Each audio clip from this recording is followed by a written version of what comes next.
Alex, welcome. Thank you. Really, my Happy pleasure to be here. Thank you actually for accepting invitation. It's a great pleasure to have you with us and to share your experiences. You are a very interesting person, and you have very interesting experience. You worked in 3 countries with 3 languages, and you have been in touch with many cultures directly and indirectly. And what we will try to do is actually to look on any topic that we will discuss today from all different experiences, and different points of view.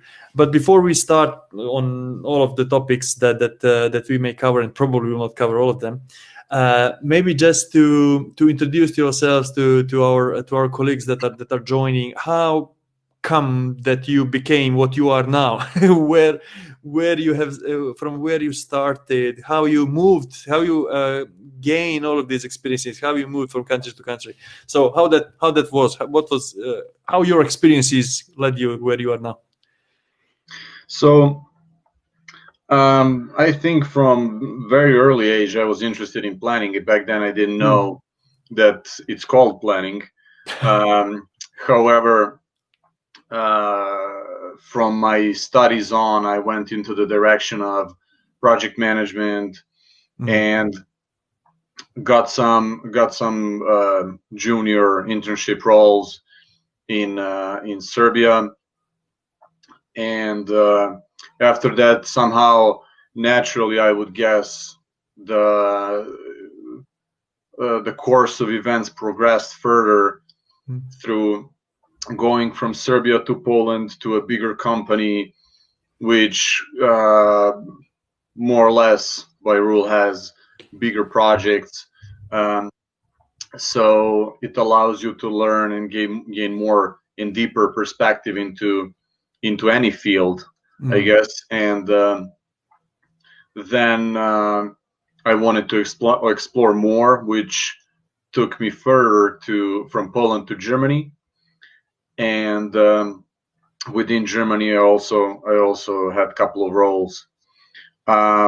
In that sense, I would guess what I was exploring is what type and what area of project management am I really interested in, which got me to the point where I am now, where I'm focusing on IT projects which are internal, which are important for the organization, require deeper understanding of planning and project management. That's how I would describe it. That's I believe when we prepared for the talk, and we know each other also for a longer time. I guess that your experience is very interesting because of these movements, often movements. And before we go into specifics of project management areas, let's say, one main question comes into mind, and that is often asked: how project management helps in your career? How are skills that you are getting into in project management are helping you to develop as a person, as a professional? But also, second, and maybe the part of the same question is, are these skills transferable? So what you learned in Serbia, could you use in Poland, and what you have learned in Poland, could you use it in Germany? So what's your take on that field first? I think that's a very important point to address, because if you think about it, when you go in a company and people ask you, what are you expert in? And I'm talking about a traditional company, which might be something that somebody who is a older generation would think of, and they ask you, what are you expert in? Are you expert in finance, or are you expert in some other field? Saying project management as a field being expert in, I guess, is not necessarily fully understood. So I would guess what the buzzword that explains project management the best to a really broad audience is planning. However, when you think about the transferability of project management skills in your private life or across companies, I would say that it's really useful. It's really important. What I learned in Serbia was definitely helpful to progress and excel in Poland, and then moving on to Germany. Of course, the styles, working cultures are different across companies and, of course, across countries. What I would also like to emphasize definitely is that in private life, project management is very helpful to understand how to set things up for yourself, how to plan short-term, mid-term, long-term. At what point would you need to react to a certain problem, let's say. And I think that's one of the benefits, one of the big benefits of project management compared to other industries, let's say, or other professions, because it's very applicable in private life. That's a very interesting perspective. Before we continue, we have one technical question here. Can you come closer to your microphone? If it's possible to hear you better. Is it better now, or should I use my headset? Maybe. Let's try both. Let's compare it. So we have an hour and a half in front of us. So let's just see what is a better option. Let's go for it. Give me a second. Thank you for the feedback, guys. Also, I see that you are writing from Nigeria, from India, from Germany. Germany, I saw there. So wonderful. Thank you, guys. And also, we have a question. Once, when you would, are you there? Do you hear us, Alex?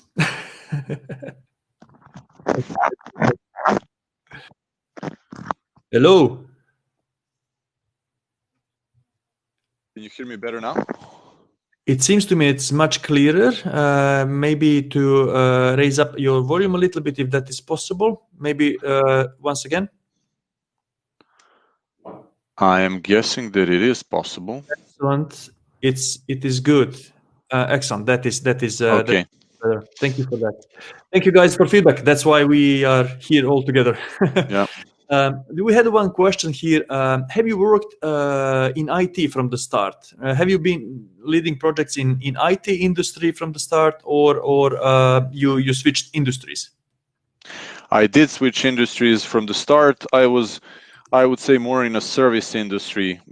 I would say mixture of IT and service industry, because the goal of my initial work engagement when I started the career was to improve a public service, let's say. It did involve an IT part. However, throughout the last decade or so, I did move to HR projects. Okay. Which is a very interesting experience, because it does give you a totally different perspective to how project management is perceived, how projects are organized in a different industry, and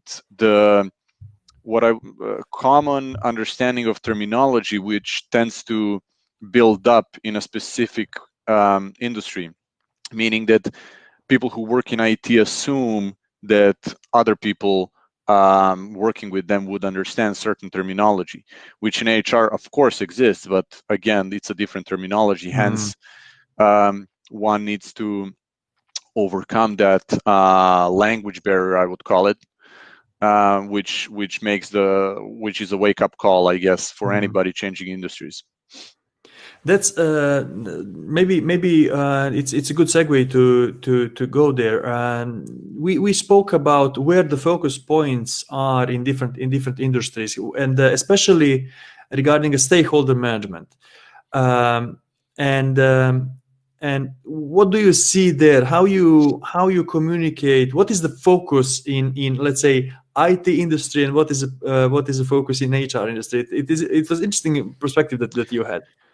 Yeah, I think figuring this out and understanding it on a very basic level is what took me the most time, because if you think about any project, what you're aiming to achieve is understand who the audience is, who the consumers of what that project delivers are. And in IT, in essence, what you're delivering is a new service or a new functionality. There might be some hardware or something like that involved, but the aim of that is to work.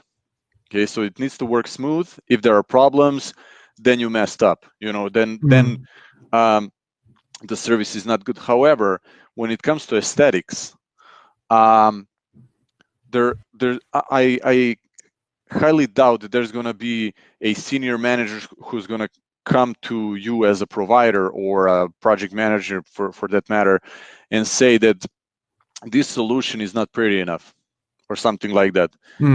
That's unlikely to happen.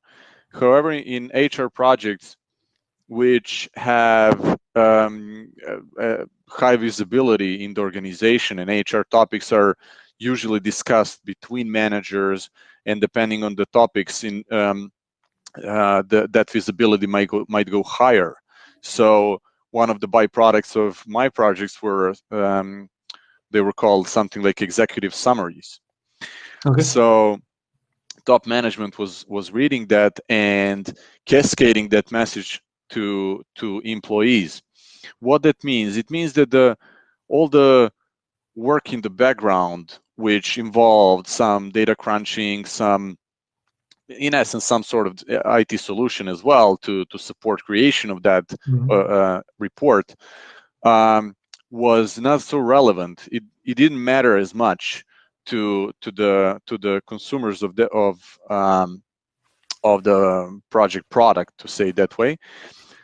What mattered the most was the accuracy, visual appearance, mostly. So getting a typo in such a report, or missing a year, saying, for example, report is for 2019 instead of 2020, was a big problem. And there was actually a whole team of people checking just that to make sure that that makes sense, because communication, how should I say, the reputation of the communication department, HR department, top management would be damaged to a certain degree if that was not fully correct, because they really care about leaving a proper impression on the employees. So this is how I would compare it. While, as mentioned, coming into that HR industry, I was thinking more about making sure that the things work, and if the end product is not super pretty, then it doesn't really add much value, and I was wrong. That's I think very valuable perspective for everyone. I can read some comments that you do not hear me well. Do you hear me well? I do hear you well, and I see somebody who I know from Dublin. Hi. Excellent. Greetings to Dublin. And guys, can you type if you hear me well? Because I'm not sure now, because we have mixed signals. You do? Good. So hopefully that would be resolved on the receiving end.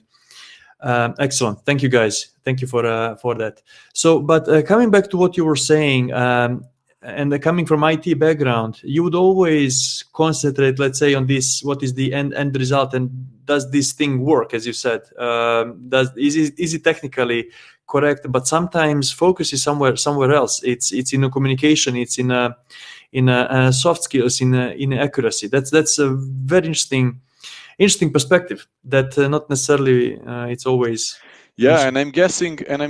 I mean, I don't know throughout what industries people listening to this go. What makes sense to take out as a general message would be, although on a day-to-day basis you would be focused on managing your team, making sure that all the reporting is in place, etc. There are a million things that you need to think about. However, what needs to be kept in the back of your mind is who is actually the audience. Besides, of course, your management being happy about it, also the client, and within client organization, who is actually consuming that product or service being created by the project is very important. That would help you make the decisions fast. That's interesting. It goes to the stakeholder management, right? To stakeholder map, to know who is important, why it is important, not in the sense of an org chart necessarily, but simply of a function, and who expects what from you, I guess. Yeah. Yeah. Good. So one very interesting question before. There is a comment that somebody can only hear me, I think. Yes, I think. Kudabash, I think that you may check if you have both audio channels. If everyone else hear me and you cannot, check if you are having headphones and maybe just one audio channel works where Aleksandar is maybe talking. Well, actually, Farouk, it's much more important now to hear Aleksandar.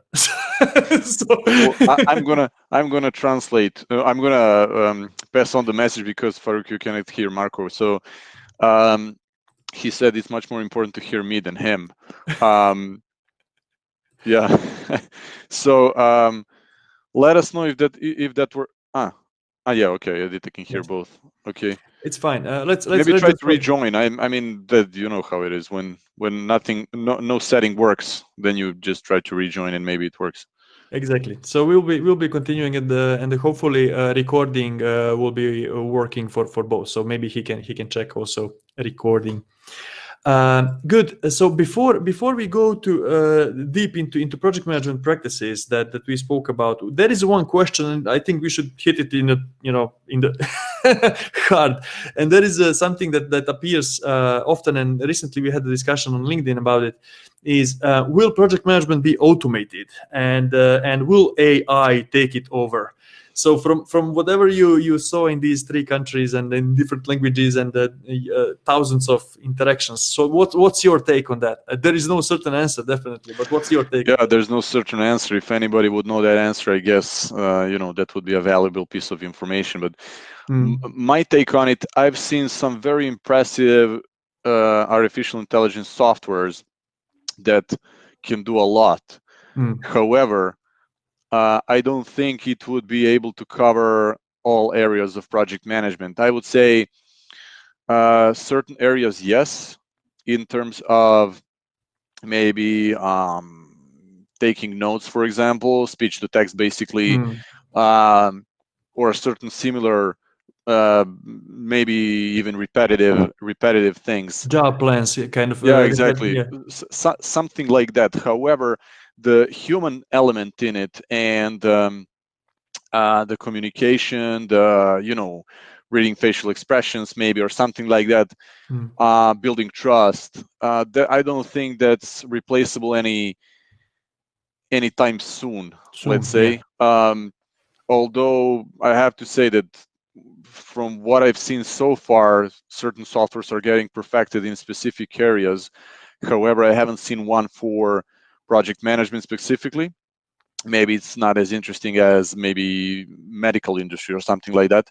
So I wouldn't assume that something like that would happen in short or mid-term. Long-term, maybe 20, 30 years or something, maybe. Yeah, it's very interesting, and we are very happy that Farouk actually can hear us. Welcome back. So, and it's a very interesting topic. It seems to me that, and actually we can benefit a lot from it, right? To automate these things that can be automated, then simply to concentrate on things where you need to think, right? So that actually you as a human being can bring the most value. And it seems to me that we will move more and more from these things that can be automated, like job plans, read from these meeting minutes, read from scope of work documents, generate immediately job plans, scope of works, and so on.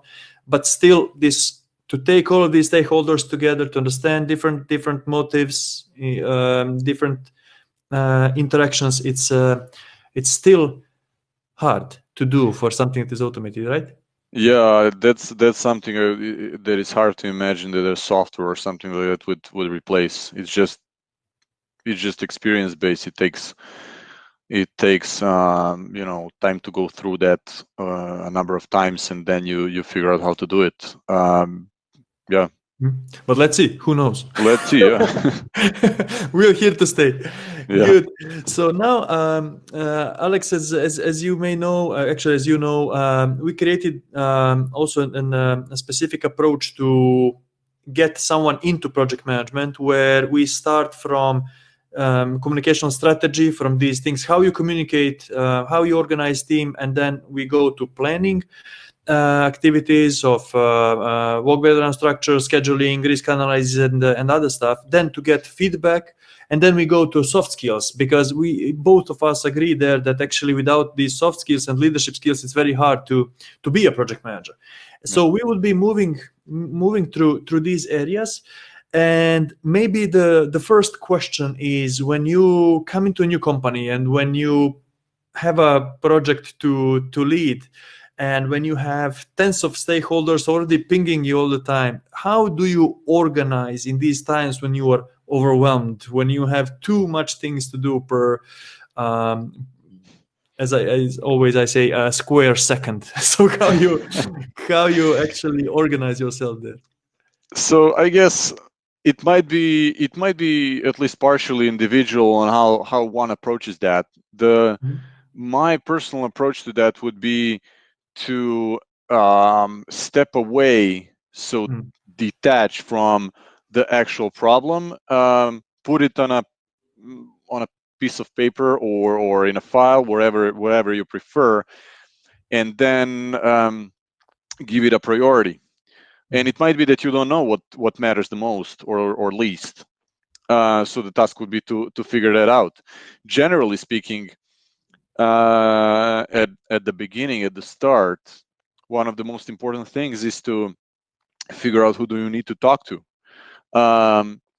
Understanding who are the stakeholders, what are their roles, what is their stake in the whole project. As mentioned, who is the audience. You might not see certain stakeholder, get in touch with a specific stakeholder, like I didn't get in touch much with senior management from the client side in my HR projects. However, they do influence a lot how your projects will develop, and that needs to be taken into consideration. That's why stakeholder maps exist, and mapping influence of the stakeholders makes sense to do. Absolutely, and I think that's right on point, especially for the team. I would say colleagues in our industry that are just joining, and to understand that stakeholders who are directly working with you on the project are not the only one, right? So you have a lot of stakeholders who are not directly participating in your meetings, but are influenced, as you said, by your project, or can influence your project, right? Yeah, exactly. And maybe a couple of examples. What tends to happen if you have external projects, what external means is that something was sold to a client. So there is a contract, there is a maybe defined date in that contract, defined scope. Usually what organizations do is, based on the value of that contract, they will, relative to other contracts they will assign you better or not so good resources, or bigger amounts of resources, making sure that they win more business, let's say, with that specific client. So in that sense, you have a leverage that says the contract I'm working on is valuable, so I can use certain resources.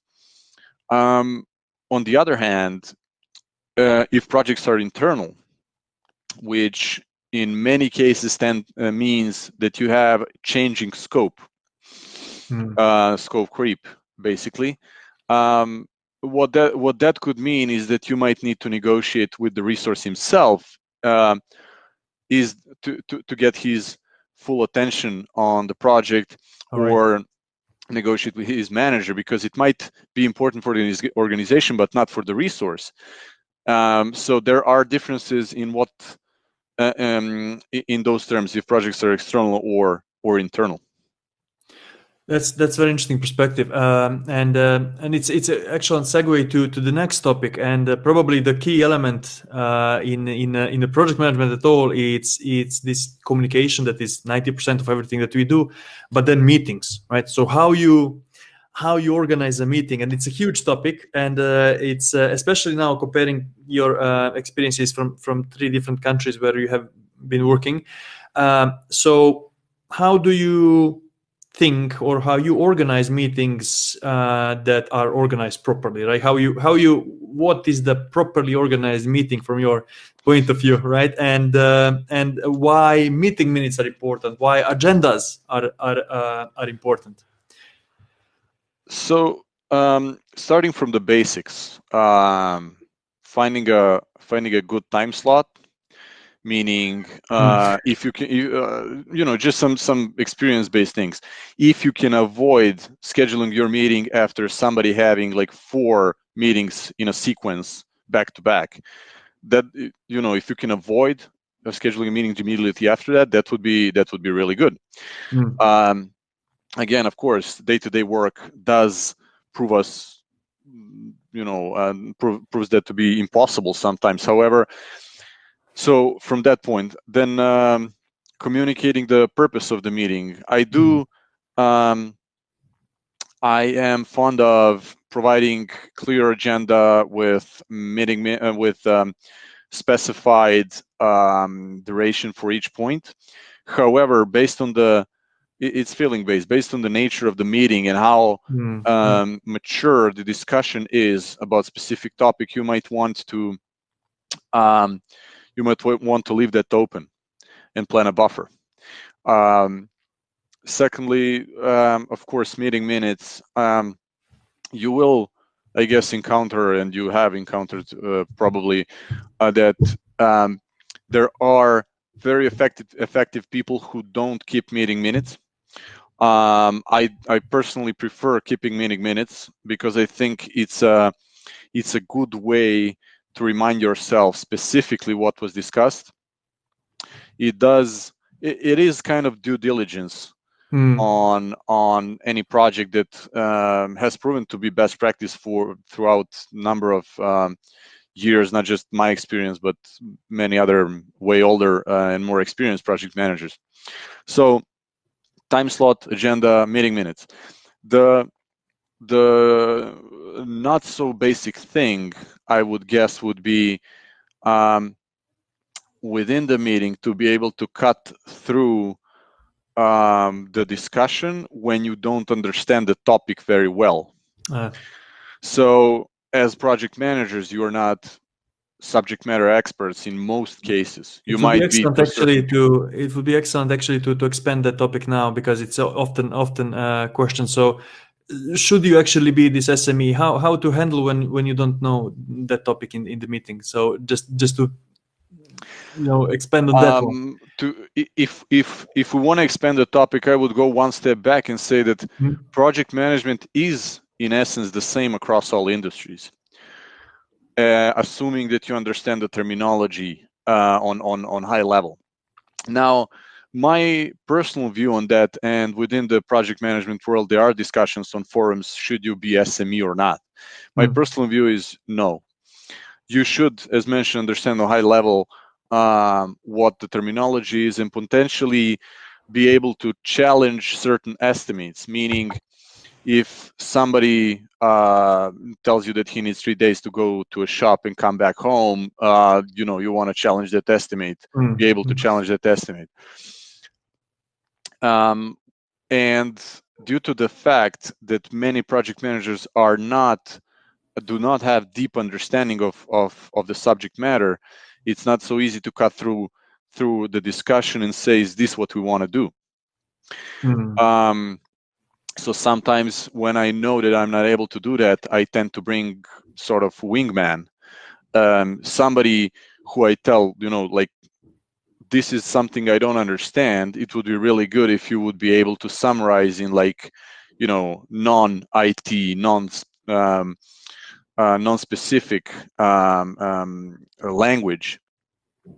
And that does really help, because certain discussions can take a long time, and you wouldn't understand if they're really really about the specific matter you want to discuss, or they're a little bit broader. So this is the next, I would say, not so basic point that I would like to address. And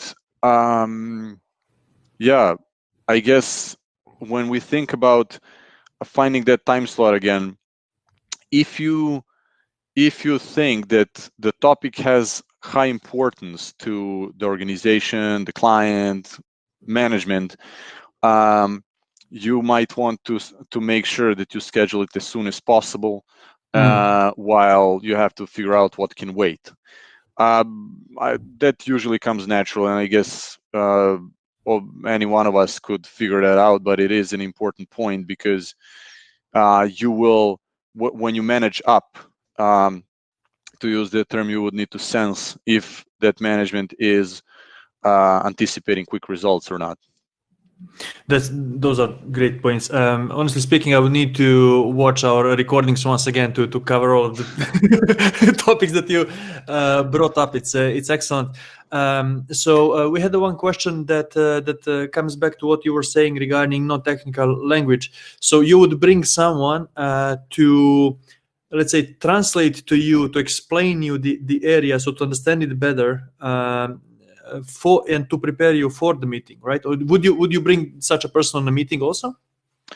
Both, actually, if possible, because what I like to have in projects is somebody who is, let's say, my technical equivalent, somebody who you would call subject matter lead. Okay.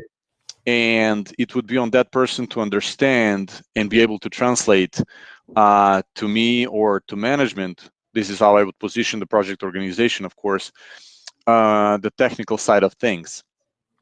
Now, ideally, as mentioned, I would like to get a little bit prepared to understand what the topic is really about. What are the dependencies? And it's not long briefing unless it's a brand new topic. It's usually 5 to 10 minutes. However, it's also really good if you're able to bring such a person in a meeting, and those individuals don't necessarily have to be called your subject matter lead. There are certain individuals who are subject matter experts who naturally appear out of the crowd, who are better at explaining things. And those are the individuals you would try to rely on if you need to. That's excellent. Actually, that is one of the source of a knowledge that is often underestimated. That especially if you work in a big company, there is sometimes hundreds of people that are very knowledgeable on many topics, so that actually you can reach out to via one chat or simply just asking them for a coffee and to explain you some concept. That's very good one. We have one question here. Alex, did you speak Polish when you got a job in Poland? And the same applies for Germany. Was that crucial for getting a job? Very interesting one. When going to Poland, I didn't speak Polish. I was asked in the interview, am I willing to learn Polish? And I said yes, because I think for anybody going abroad, it is a good opportunity to pick up the language. It enriches your understanding of the local environment, because within language there are embedded, of course, certain values, certain ideas, and so on. So I was, to shortly answer, I didn't know Polish, and I was working mostly in English. Over time, I did pick up some words. Luckily, my mother tongue belongs to the same group of languages, so I was able to understand certain words, old words usually, so that was helpful to pick up contexts of conversations. However, in the, let's say, globalized corporations, people are always willing to talk in English or whatever the company language is. so that you can fully be on board and fully understand. Going one level deeper, non-business topics, it does help to know the local language. Germany. I did speak some German. It was, again, there was part of the interview in German, which was really short. It didn't require any massive knowledge. If you want to put that on that European scale, maybe I would say A2, maybe. That's interesting. But nothing more than that. I was also working in English. There are, of course, pros and cons to that. As English being dominant, it does open doors to you entering a company where you need only English. However, it does make sense to think about, if you plan to stay longer, to learn the local language and work in that local language, because of course the language skills will develop rapidly if you use that language at work. I can absolutely confirm what you are saying from my own experience. I do live now in Poland, and honestly speaking, I think that we can plan our life here, life overall, right, as a private and business one, because of the fact that we speak Polish right now, and probably we would still enjoy staying here, but amount of things that you get from conversations from your neighbors, from colleagues, simply during the coffee and so on, it's so huge, and the wealth of contacts is much higher simply than if you do not speak local language, and it gives you another universe of existence in a way. So you are both in both countries, or three countries somehow at the same time. So really recommend it. It's not something that is mandatory often, but it is definitely a recommendation to learn as much as you can. It depends on individual plans, I would say. If I would have planned at the time to stay longer in Poland, I would have learned Polish more, for example, instead of German. However, whatever you prefer is, the way to go, I guess. We have excellent question. At what age do you think probably a career can change? Maybe Mohammed, if you can write a little bit, if you can just explain a little bit better what you thought. Mohammed says, I'm 48 and I'm working on the career change. So maybe at what age do you recommend a career change? So maybe from your perspective, Alex, what you would say? My view is, thinking again with a project management hat on, is if you think that the amount of knowledge you need to acquire is acceptable, then the age is fine. Because in essence, it's a change. So as long as you are able to estimate how much effort it would take, and you're happy to do it, then it will be fine. For example, if you think about project management, and I'm guessing you are looking into project management since you're in this call, I did encounter a lot of people who were not working as project managers per se, and got into project management at mid of their career, as you are more or less, and they were really good at it. The reason for it is because there is certain understanding of how planning works, sense to organize, communication skills, and project management is, in my view, one of the areas where you can rapidly progress if I would say you are gifted with those things. It doesn't mean that those skills cannot be learned. It's simply, if you think about your personal environment, there are certain people who are better at planning and have better perception of time than others.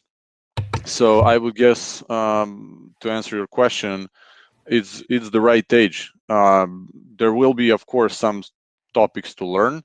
Project management in itself has certain terminology that everybody needs to know who wants to deal with that. So, but as long as that's fine, no problem.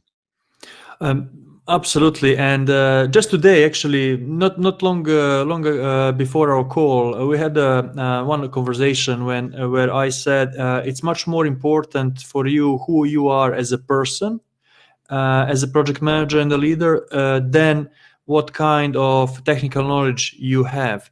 And if you like people, first of all, if you like to organize, if you like to communicate, definitely you can start. And Mohammed, I will give you one perspective.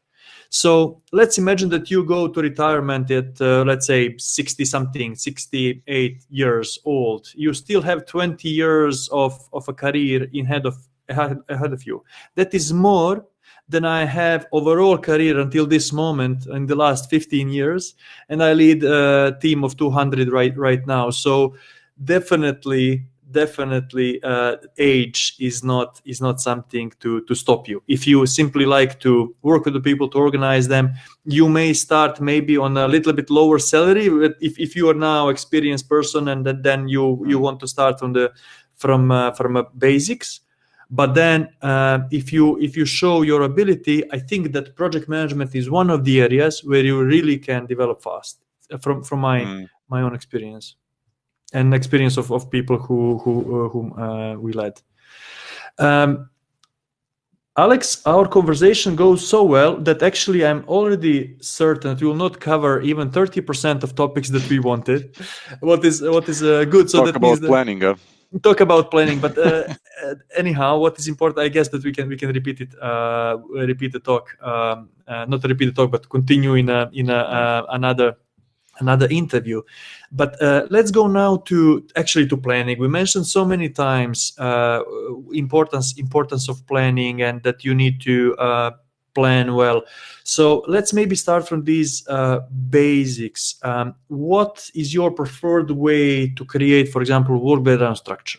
How you drill down the overall scope that you have?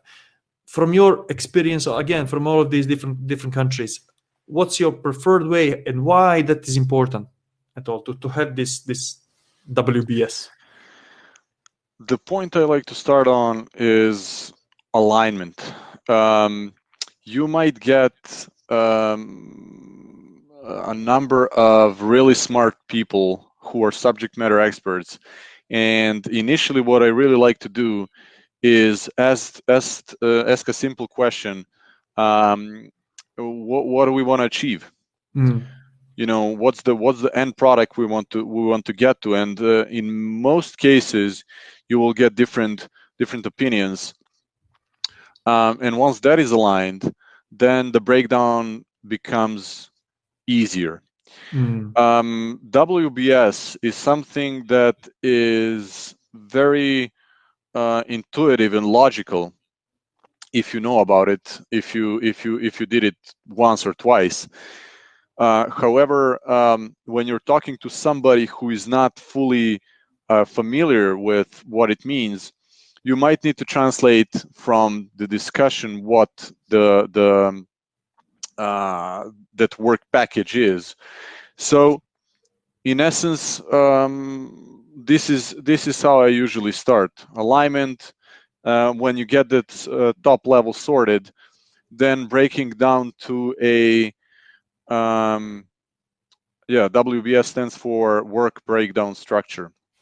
And that is maybe just to we do have people who just want to enter the area, and terminology it's easy to mess up. So when you think about work breakdown structure, it's simply how you split the work into manageable chunks. So let's say if you build a house, you would divide this work into building a fundaments, building a walls, building the roof, right? And then what does it mean to build a fundament? So it's buy a plot first where your house would be, and then measure where the fundaments will be, and then pour a concrete, and so on. So it is actually just drilling down from Yeah. the main goal to the manageable chunks. So back to you, Alex. What that usually ends up in is meetings that are called workshops. They usually are longer type of meetings, hour or more. Could be 2 days, depending on the topic. In my view, from based on experience, I would say that that top level, that common understanding of what needs to be achieved, should be aligned on quickly. So I'm talking about discussion within 15, 20 minutes. If that takes more time, usually you are either missing somebody who is supposed to provide that Great missing point. piece of Great point. information, or it's there's something unclear. So and this is a usual trap that I was getting into, having long discussions and not making much progress until figuring out at the end that I was missing somebody and nobody actually said that. And this is what you would call an unknown unknown. Exactly. For those who are not familiar with the concept, known unknowns is, there's rocket science and you might not know about it. Unknown unknown is that you don't know what is out there, and of course you don't know it. Which means that as long as you are able to move all aspects of that topic to known unknowns, so that you know what areas it contains, and with people that you're discussing with, they can say, yes, I know that, or I don't know that, you will be fine.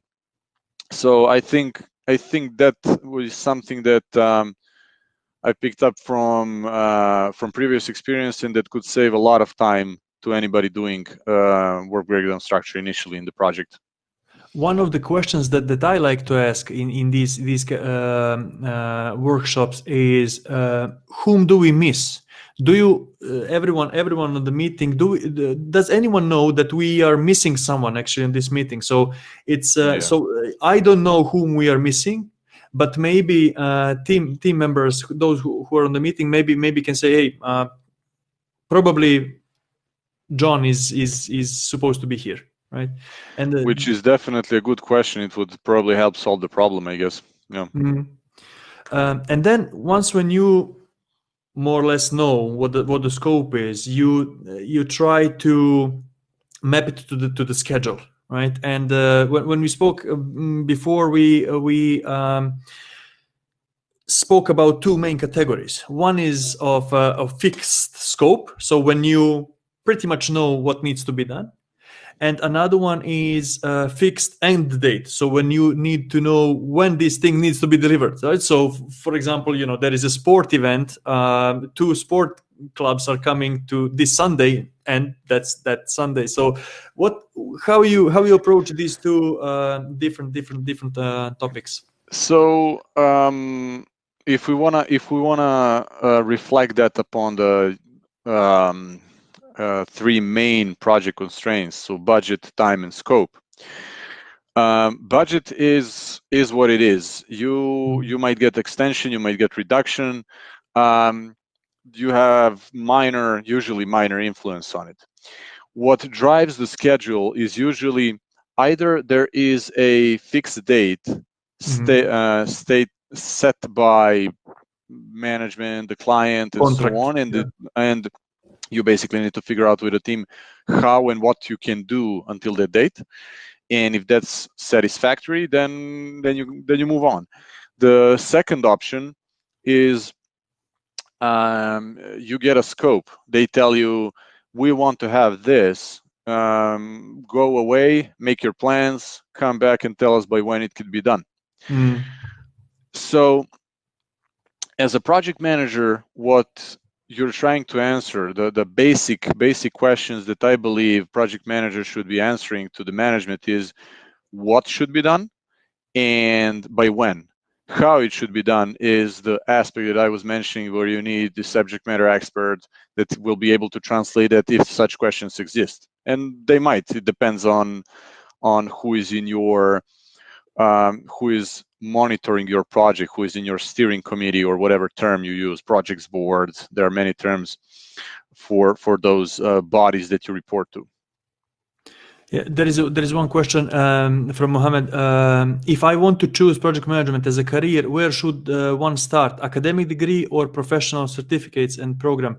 Actually, Mohammed, we would be proposing exactly that to you a quarter past 8 p.m. So just actually keep be patient, and actually we have actually the program that I have created is exactly for people like you are and really starting from these basics. But we will speak about it quarter past 8 Central European time, or in 20 minutes. So excellent question, thank you for that. But we'll just cover it a little bit later. So and now Alex, we know what needs to be done, or work pattern structure is there. We know when it can be done, its schedule, and then we come to a huge topic. And when someone asks what can go wrong here, what will fail, and what are the risks actually? What are the risks of this project? What are the things that can go wrong? How do you approach this topic? How you analyze all risks in a project? And once when you know them, how you react, how that influence your project governance? So when it comes to the risk management topic, to call it that way, I think it is closely aligned to a couple of things. Understanding in very simple terms what is a risk, meaning it's something that might impact your project, but it didn't happen. Yes, that's very important. Yeah, issue which is impacting your project and it did happen. Also equally important, assumptions, which I believe are important to put in place, because when you're starting, you might assume that you will have sufficient resources to do the work.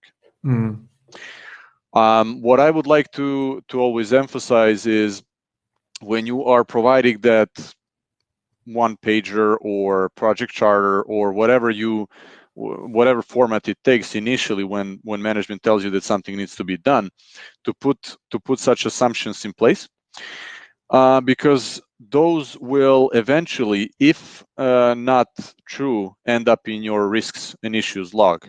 Exactly. Risks and issues, in essence, are mostly, in my view, feeling based. So to take Marco's example, building a house. If you know that you're building in an area that is very rainy, for example, UK, a risk would be that it might rain 30% more days than usual.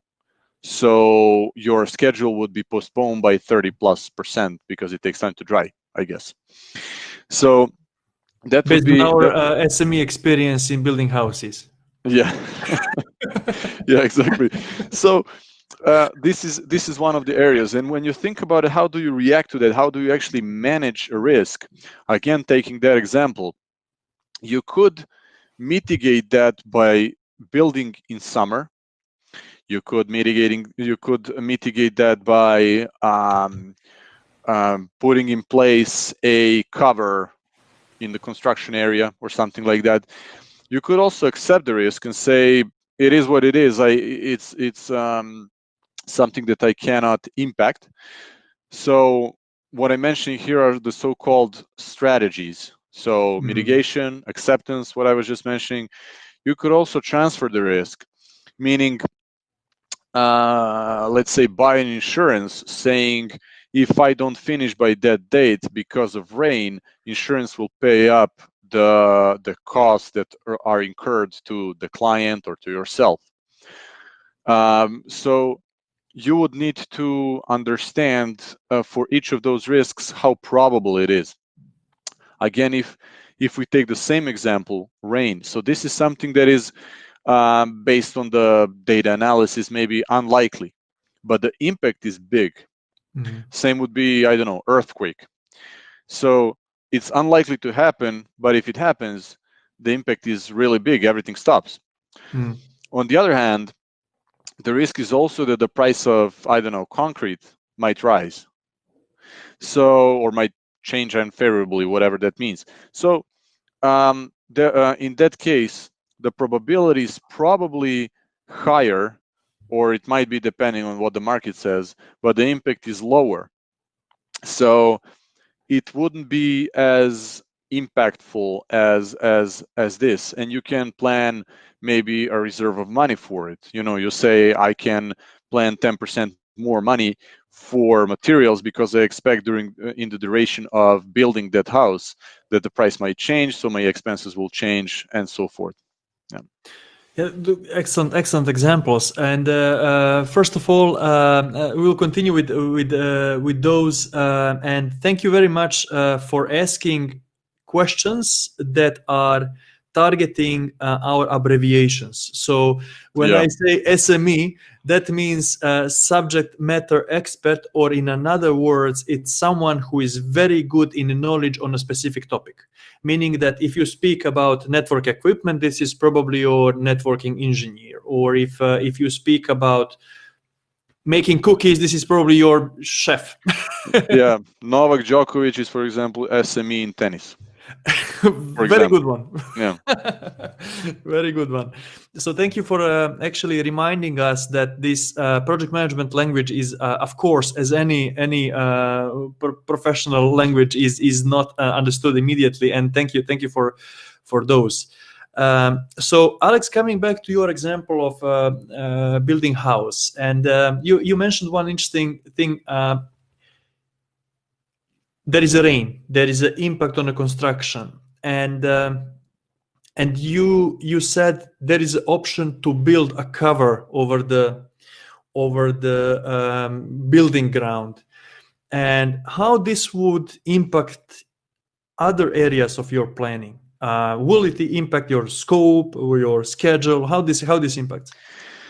Yeah, exactly. That's a good point. So risk management, risk reactions tend to impact your three main constraints, which is budget, time, or scope. If you think about building that cover, for example, that would certainly impact your scope. Now, it might lead you to assume that it would impact the time or that it would impact the budget, but not necessarily. Depending what is available within your existing resources, let's say, and I'm not talking about human resources for that matter, also materials, you might be able to use something that to make the cover that is not needed at that stage for something else. Right. Or time-wise, you might be able to fit that in to build that cover while you are dealing with the documentation maybe needed to get the permissions to build a house. Yeah. So you need to think basically, can it impact what constraint out of the three will it impact? That also will most likely lead to a discussion with your subject matter experts, SMEs, because it's usually a quick brainstorming on how to find the best solution. Depending on the importance of that risk or issue, you might also want to consult your steering committee or projects board, somebody you're reporting to, because if the budget is impacted by, let's say, 1%, it's not so bad. If it's impacted by 30%, logically, it's a bigger problem. So you might need to estimate what makes sense to do in that case, and depending on the maturity of the organization you're in, thinking that certain organizations are more advanced in project management, certain are not as advanced. There might be a predefined threshold that you want to stick to, and that it says we tolerate 5% budget changes, no need for approval. On the other hand, they might say 10% consult steering committee, 20% we need to go to investment committee or some other body, depending how they call it in the organization. And it might not be available. You might want to define that yourself for your project specifically. It just depends on what the appetite is in the organization for it. And what kind of contracts you have with the clients? Also, sometimes time material is something that you can work with, and you have exactly those limits that that you mentioned. So depending on many cases, different cases you may have. Vast topic. This is something that takes separate years sometimes to master. And now when we have these basic elements, work pattern structure, schedule, risk analysis, and we have this general or pretty much concrete idea how our project will look like. Now we try to implement our work, right? So we go to implementation of part of our work, and normally sometimes it's called changes or implementation windows, depending on a company. And how you prepare this specific part of work that needs to be done, and did you had something like go no go meetings, like when everyone get aligned? From your experience, how do you organize work when something now goes to production, when something has to be implemented? So thinking on individual work package level, or even if you break it down further, I guess in agile terminology, you would call it a user story or something like that. What you're looking for is basically a committed date. So committed date is something that you will be working towards, and you agree it with the subject matter experts. Now, their agreement and informed decision for agreeing to that is very important, because besides the fact that there are complexities within that work itself, subject matter experts are usually span across multiple projects. So if you're planning something to go live, to say that way, or be ready for the client in the next 6 or 8 weeks, you would be, I like to actually ask them specifically, is that date okay? Meaning, do you think that complexity allows it? Do you think that your other commitments allow it? If it needs to be, if maybe on that specific day the resource needs to stay longer, or it's a weekend work, you would ask basically, are you available on that weekend? No weddings to go to or something like that. Sure. And also, is your management fine with it? So that you basically get a feeling about how probable that date is. Then, so for example, when we met today, I needed to check with you, are you available on Wednesday 7 p.m. Central European time, right? Because if you were not able there, so I would be just sitting alone, right? So it's the same concept. Yeah, exactly. And it really, if it's not working hours, and in many cases when there's something big happening, it's not working hours. So you need to think about really day-to-day stuff. Is that person available, and is as them on a very human level, is there somebody to take care of your kids? Now, it's something, it might not sound very how should I say, natural at first. However, that relationship throughout the course of the project usually develops, and you will know what questions you will need to ask. I also like to plan the intermediate activities on a how should I say, weekly basis.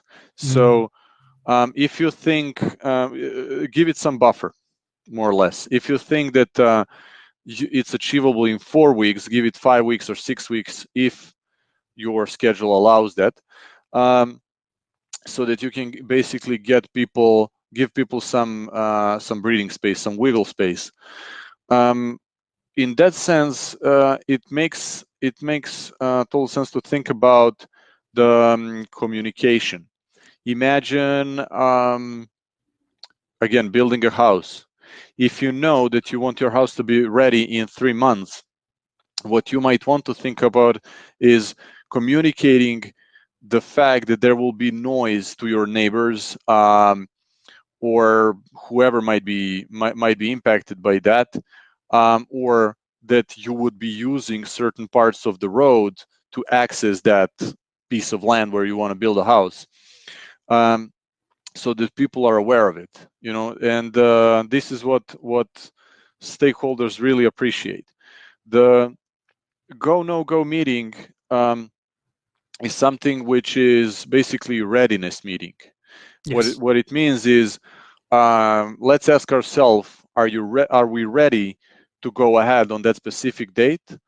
And you should most likely have a checklist in place for that meeting, a checklist that will say we have, if we take the example of the house, go live date would be somebody moving in, I guess.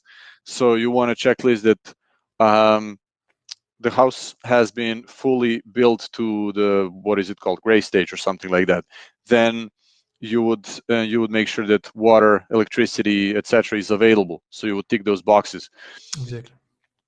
You would also make sure that one of the tick boxes would be, I guess, that people who need to move in, if it's not you, know about it. They have their furniture organized or something like that. Transport, I mean. And you would go through those check boxes. If you are missing some prerequisites, one of those check boxes or multiple are not ticked for whatever reason, this is where you need to apply risks and issues management. This is where you need to estimate, are we postponing this? If yes, by how much? And again, a common mistake or common pitfall is that you might want to plan to do it as soon as possible. So you need two weeks and you plan it in 2 weeks, which is, I think, as mentioned, a common pitfall. Again, give yourself buffer, because in practice and also statistically, there are studies basically showing that if the deadline moves once, the likelihood of moving it again is higher. Right. So what you want to make sure is that if you need 2 weeks, plan 4 weeks, because if the planning had worked initially, you would have been on time for the first deadline. So there might be unknown unknowns. Hence, give yourself buffer to do that, to discover that. That's excellent. That's excellent point. Again, many great points there. And you mentioned several times a checklist that you go through this meeting, and maybe it's a good recommendation also to develop this checklist actually with your team too, right? So Yeah, actually to create this checklist as a part, maybe even if of your scope, that is actually being able to, that you can reuse it for every change, so that you are not missing things. And from my own experience is that if it's written and if it's shared on a screen, normally there is someone that is remembering something addition, that we are thinking about something in addition.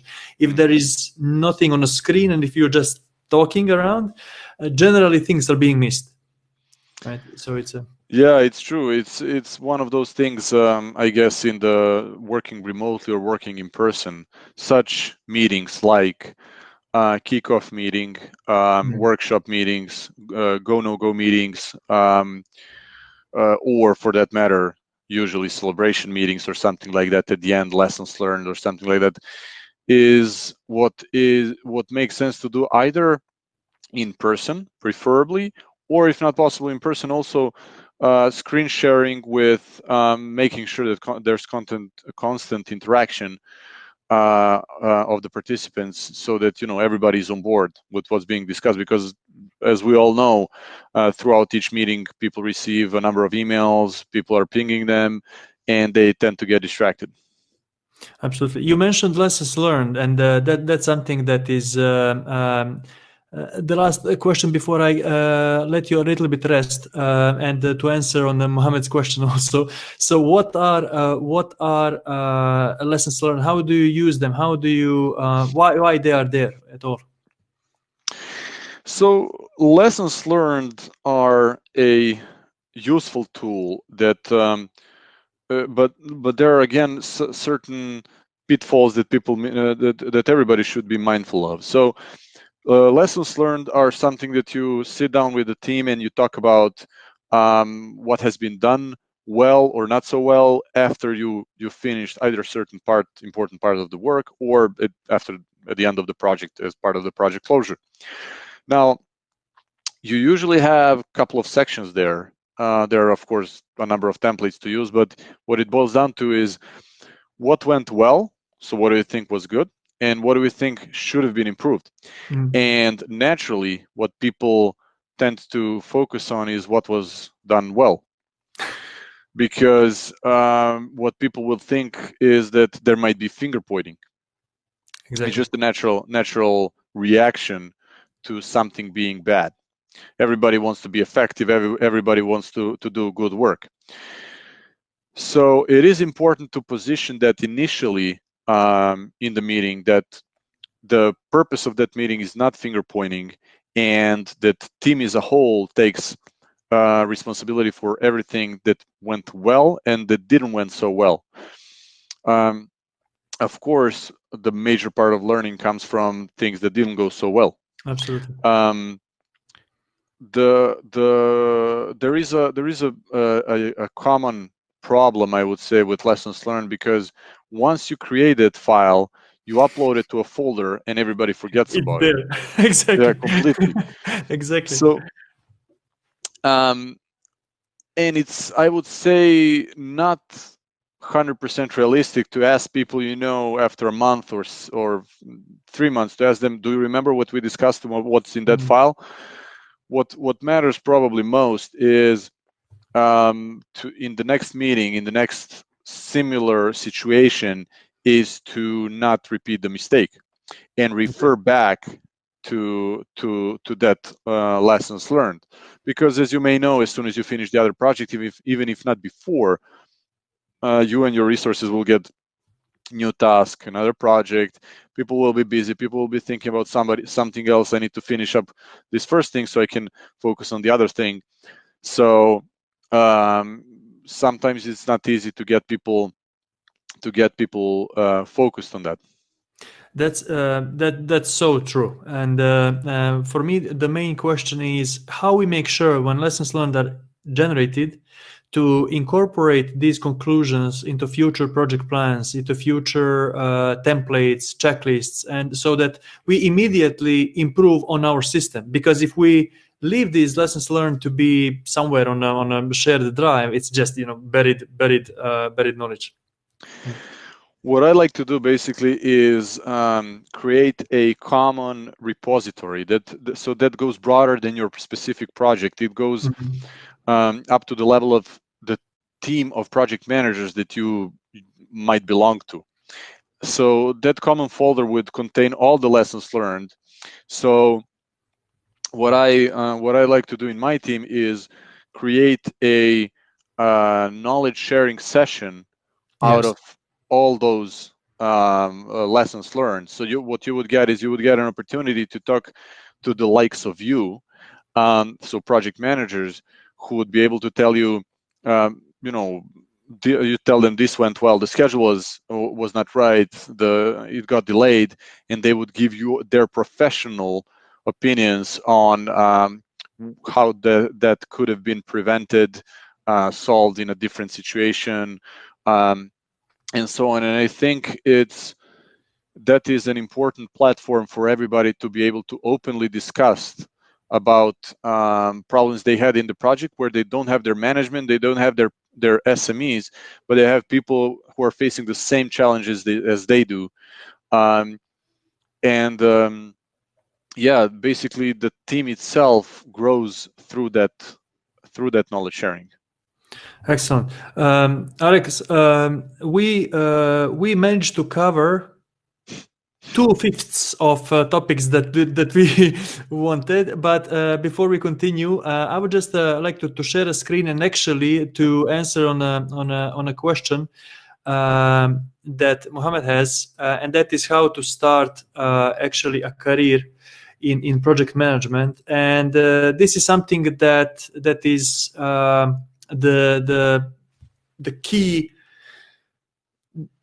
topic in our company, that is education based for a project management system. And we created the Spark method that we spoke about, how we move from strategy to planning to feedback and soft skills and leadership values.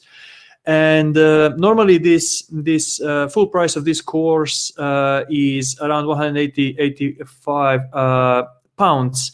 But since we want to popularize this, our industry of project management and generally to bring people in, we have decided actually to do something that may sound a little bit crazy, and that is a part of that 30-day money back guarantee.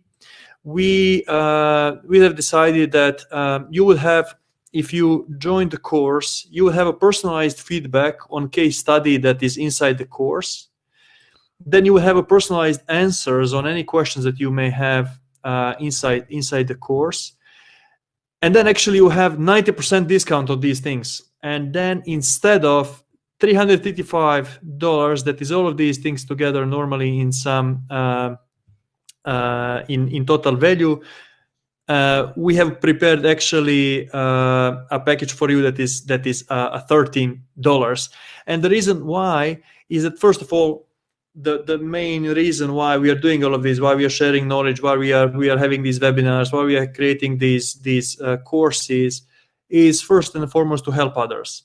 And then, of course, in all honesty, in full transparency, we simply want also to promote what we are doing and what our product is. And that's the reason. So what I would like to share with you is actually a possibility to click on the button that you see on your screen, and to actually have the whole course for $13. And the full the real just give me a second here to set up the screen. The real reason why I have created this course is really because I do adore project management. I do think that you get hard and soft skills for life and for many other industries, as actually Alex demonstrated actually today in many different countries. So this course should represent everything that I truly believe that can bring you to a project management career. And then when you start from there, you can go through different certifications, experiences, and so on. So you have now a button on your screen that you may click, and actually you will get all of these for $13, as they say. We would go back now to also to questions that you may have, guys. Do you have additional questions for Alex before we finish the session? Because we still have only 7 minutes. If I may, just to add something to what you said, to answer the question maybe a bit more. For anybody who did Agile core certificate in Agile methodology, or Prince 2, or IPMA, or PMI, you will notice a certain pattern which does tell you how the methodology works, but it doesn't. And now I didn't do course that Marco did, that Marco is showing. From what I understood from what it is inside and what what we're discussing, this is not within those certificates. And I highly encourage everybody to go read the PMBOK, which is preparation for PMP certificate, project management professional, or read the agile methodology certificate preparation for Scrum Master, or product manager would be, I guess, something similar to project manager, or Prince 2, or any one of those. So what I'm trying to say is those certificates are useful, and when people ask you in the company, do you have that certificate? That's good, that's a plus, that's beneficial. However, they are not the same thing as Marco is showing. They are not comparable, they are not equivalent, they are compatible. This is an important thing to know. And same thing would apply for academy, because I did academic studies in project management, I did certificates, and I was missing this piece that Marco is showing. And of course, you can learn it through practice. However, it will take much more time. That's this is what I wanted to say. So positioning those three things in your head is important, as they are not equivalents. They are compatible pieces of a full circle. Yes, thank you for that, Alex. And actually, first of all, guys, you have a survey on your screen. We would like to hear what you think about our webinar today. And definitely, Alex, I think we need to repeat it, because we didn't cover many of the excellent topics. But yes, in terms of the course that are on your screen, I imagined a person that one day is put into position to start to plan and lead a project with no almost previous knowledge. And we really start from these topics that we discussed today, Alex. How to organize a meeting, what is a stakeholder map, how to know what the impact on your stakeholder is, how to plan, how to schedule, what the risks are. And we really try to give also very practical examples with the checklists, with the templates, so that after the course you have your own folder with the documentation that you can take to your working place and start to work on it.